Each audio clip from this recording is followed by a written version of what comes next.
বাবা কত লোক।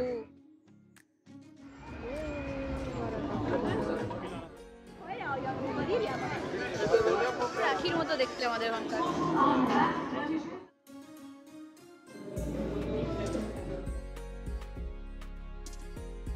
নমস্কার, আমি প্রিয়াঙ্কি।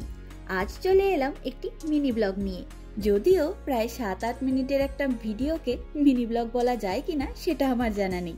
যাই হোক, আজকে এপ্রিল মাসের একটি শনিবারের বিকেল, আর এখন এখানে বিকেল কিংবা সন্ধ্যা মানেও ভর দুপুরের মতন রোদ। আর কিছুদিন পর থেকে তো আমরা নিজেদের ডিনারটাও দিনের আলো থাকতে থাকতেই করে ফেলবো। তবে সেসব কথা আজ থাক। বাস স্ট্যান্ডে এসে দেখলাম সামনের এই গাছটিকে সাদা ফুল দিয়ে ভরে রয়েছে এক্কেবারে। এখন বলি আজকে আমরা চললাম কোথায়।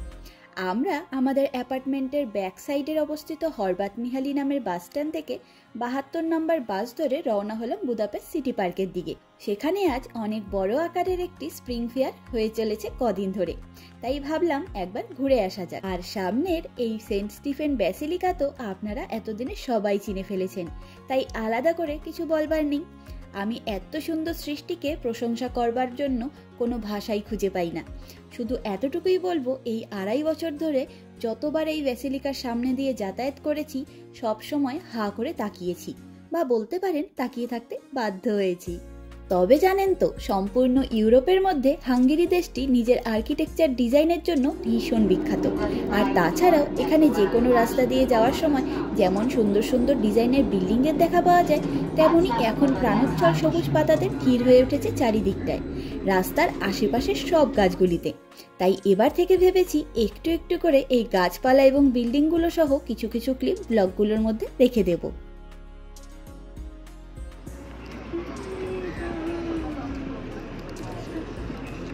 জমজমাট একটা ব্যাপার স্যাপার ভাব চারদিকটা, সেই মজা।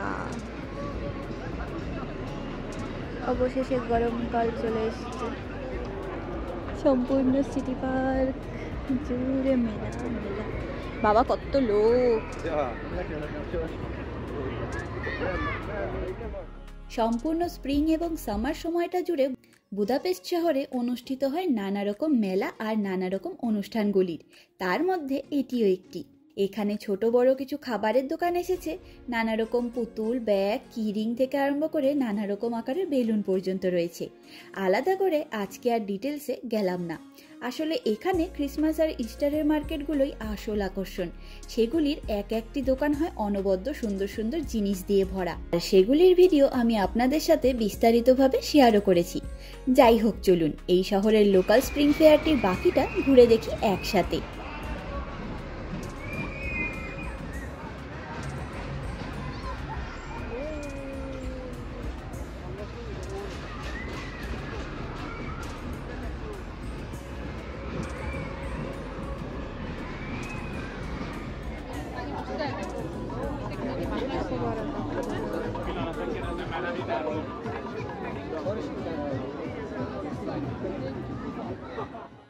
তবে জানেন তো, আমরা এরকম যে কোনো মেলাগুলোতে ঘুরতে আসি একটাই লোভে পড়ে, আর সেটা হলো এই চুরোস। এখানকার লোকাল মার্কেট কিংবা মেলাগুলিতে চুরোসের দোকান আসবেই আসবে। আর যেই মেলায় আমরা এই চুরোসের দোকানটির দেখা পাই, সেখানে তো আমরা আধ ঘন্টা লাইন দিয়ে দাঁড়িয়েও এই চুরোসগুলি কিনতে রাজি। আর আজকেও কিন্তু আমরা 10 থেকে 15 মিনিট মতন লাইনে দাঁড়িয়ে থাকার পর নিজেরা চুরোসগুলো হাতে পেলাম। আর এই দোকানের চুরোসগুলো দুর্দান্ত ভালো হয় খেতে। এখানে 5 পিস চুরোসের দাম 1500 হাফ, যা ইন্ডিয়ান টাকায় 350 টাকার মতন। আর 8 পিস চুরোসের দাম 1900 হাফ, যা ইন্ডিয়ান টাকায় 450 টাকার মতন। আর এগুলো খাওয়ার জন্য সাথে নানা রকম ডিপের অপশন থাকে, তবে আমাদের সব থেকে বেশি ভালো লাগে নিউটেলাতে ডিপ করে খেতে এগুলি।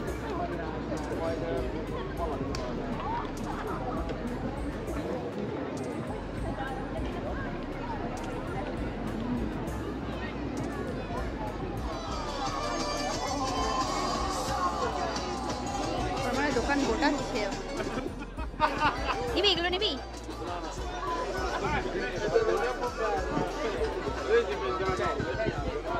কত বড় বানানা, এর মানে ব্রেসলেট না, পুরো রাখির মতো দেখতে আমাদের ওখানকার।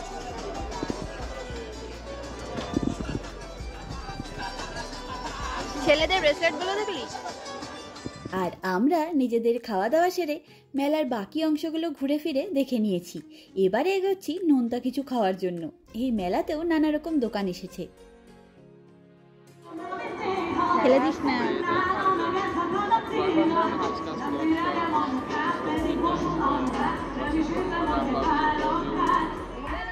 তবে সেসব দোকানগুলিতে নানা রকমের মাংস রান্না হয়, তাই সেসব দোকানের সামনে দিয়ে গেলেও কেমন একটা গন্ধ লাগে নাকি, তাই এই সব দোকানে খাওয়ার কথা তো ভুলেই যাই।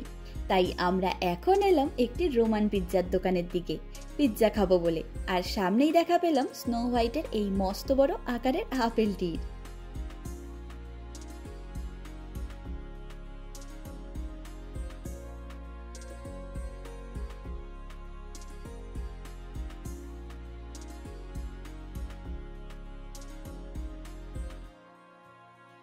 এই দোকানটি রোমান পিৎজার দোকান, যার নাম পিৎজিকা। এই পিৎজার বেসটা অন্যরকম হয় খেতে। আর আমাদের ওখানে যেমন পিৎজা মানেই চিজে ভরপুর, সেরকমটা এগুলিতে একদমই হয় না, বরং নানা রকম কোলকাটস এবং সবজি সহ বানানো হয়। আর এগুলি আকারেও চৌকো হয় এবং এই পিৎজাগুলোকে কেচি দিয়ে চৌকো করে স্লাইস করা হয়।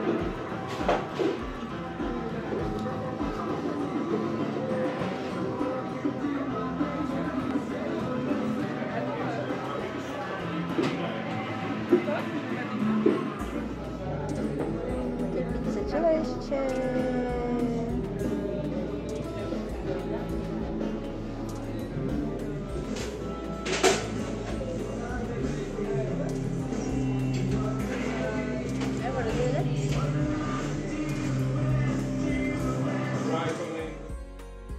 আর এই দোকানের ভাইবটা আমাদের ভারী সুন্দর লাগে এবং এই রোমান পিৎজাগুলিও খেতে ভীষণ ভালো হয়।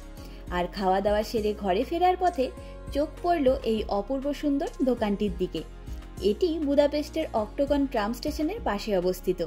এই দোকানটি বিশেষত ক্রিসমাস স্পেশাল একটি দোকান। তবে হুট করে চোখে পড়ল ইস্টার স্পেশাল কিছু জিনিস দিয়ে সম্পূর্ণ দোকানটি সেজে উঠেছে। আর দোকানটি কি সুন্দর সুন্দর জিনিস দিয়ে ভরে রয়েছে সেটা আমি বলে বোঝাতে পারবো না, আপনারাই দেখুন। আজকের বিকেলটি বেশ ভালো কাটলো, আর সব থেকে বেশি খুশি হয়েছি আমরা চুরোসগুলো খেয়ে। চলুন আজ তবে গল্পের ঝুড়ি গুছিয়ে নিই। দেখা হবে, গল্প হবে পরের একটি নতুন অভিজ্ঞতার গল্প নিয়ে খুব তাড়াতাড়ি। আমার এই ভিডিওটি কেমন লাগলো লাইক কমেন্ট করে অবশ্যই জানাবেন। আজকের ভিডিওটি এখানেই শেষ করলাম। সকলে ভালো থাকবেন, সুস্থ থাকবেন, আনন্দে থাকবেন। নমস্কার।